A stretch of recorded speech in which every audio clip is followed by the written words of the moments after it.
Dostoiévski foi dominado pela ideia de que a harmonia universal não podia ser concebida sem a liberdade do mal e do pecado, sem a provação da liberdade.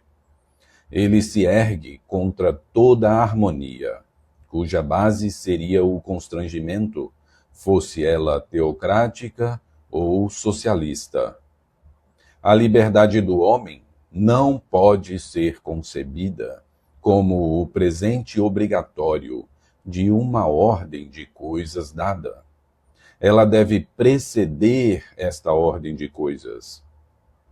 O caminho que leva a ele, que leva à união universal dos seres, deve passar pela liberdade. E a antipatia de Dostoiévski para com o socialismo e o catolicismo está ligada, como veremos mais tarde, a esta impossibilidade de se dobrar primeiro a uma organização do mundo baseada sobre a necessidade. Ele opõe a liberdade do espírito humano juntamente ao catolicismo e ao socialismo. É neste sentido que se deve compreender a revolta do gentil homem com fisionomia zombeteira e retrógrada. Dostoiévski não aceita nem este paraíso onde a liberdade do espírito ainda não é possível, nem aquele onde ela já não o é. O homem decaído da ordem antiga do mundo, baseado sobre o constrangimento, deve, pela liberdade do espírito, chegar à ordem nova.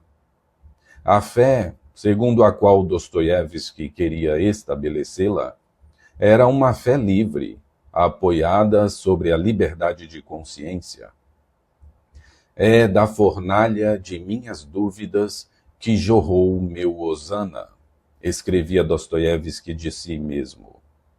E quisera ele que, a exemplo da sua, toda a fé fosse temperada no crisol das dúvidas. O mundo cristão não conheceu defensor mais apaixonado da liberdade de consciência. A liberdade de tua fé foi mais cara que tudo, diz o grão-inquisidor ao Cristo. E ele teria podido dizê-lo igualmente a Dostoiévski mesmo. E ainda, tu desejaste o livre amor do homem. Em lugar da dura lei antiga, o homem deveria decidir em si mesmo, com um coração livre, o que é o bem e o que é o mal, não tendo por guia diante dos olhos senão a tua simples imagem. Estas palavras do grão-inquisidor ao Cristo contêm a profissão de fé do próprio Dostoiévski. Ele repele o milagre, o mistério e a autoridade como meios de pesar sobre a consciência humana e de privar o homem da liberdade de seu espírito. Era contra esta liberdade do espírito humano, contra a liberdade da consciência humana, que eram dirigidas 3 provas pelas quais o demônio tentou ao Cristo no deserto. Na aparição do Cristo, pelo contrário, nada força a consciência humana. A religião do Gólgota é a religião da liberdade. O Filho de Deus, aparecendo no mundo, sob o aspecto de um escravo e colocado numa cruz, torturado pelo mundo, dirige-se à liberdade do espírito humano.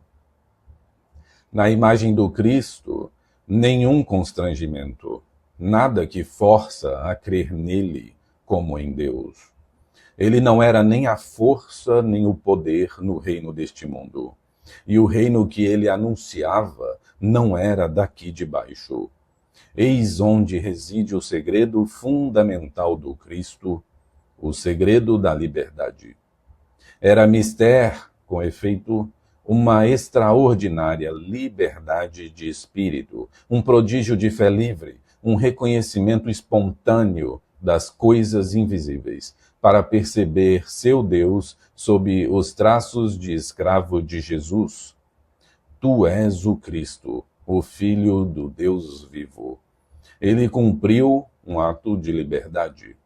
Estas palavras ressoaram nas profundezas da livre consciência humana, determinando o curso da história universal.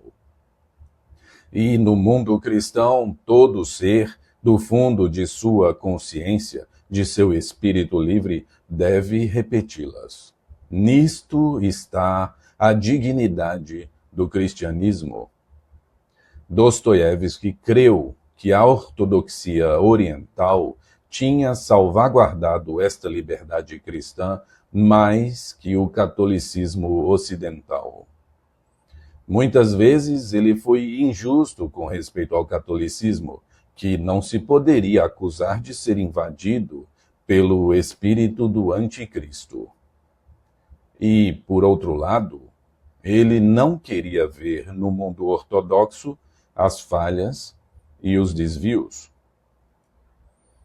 A liberdade cristã não existiu no bizantinismo, na teocracia imperial, mais do que na teocracia papista. Entretanto, Dostoiévski assinala com razão que a ortodoxia em geral a respeita mais. O que nela havia de inacabado lhe veio lá em seu auxílio. Na sua própria religião da liberdade do espírito, Dostoiévski ultrapassou infinitamente os limites da ortodoxia histórica, como do catolicismo. Ele se volta para o futuro, e suas descobertas têm um acento profético. Mas ele permanece, não obstante, a carne da carne, o sangue do sangue da ortodoxia russa. Ele revelou que o princípio do anticristo não era outro senão a negação da liberdade do espírito e o constrangimento exercido sobre a consciência humana. Para ele, o Cristo era a liberdade, o anticristo, a obrigação, o constrangimento, a servidão do espírito. E, analisando até o fundo este princípio anticristão, ele denuncia os diversos aspectos que ele revestiu na história, desde a teocracia ocidental e oriental, desde o imperialismo até a anarquia e o socialismo ateu.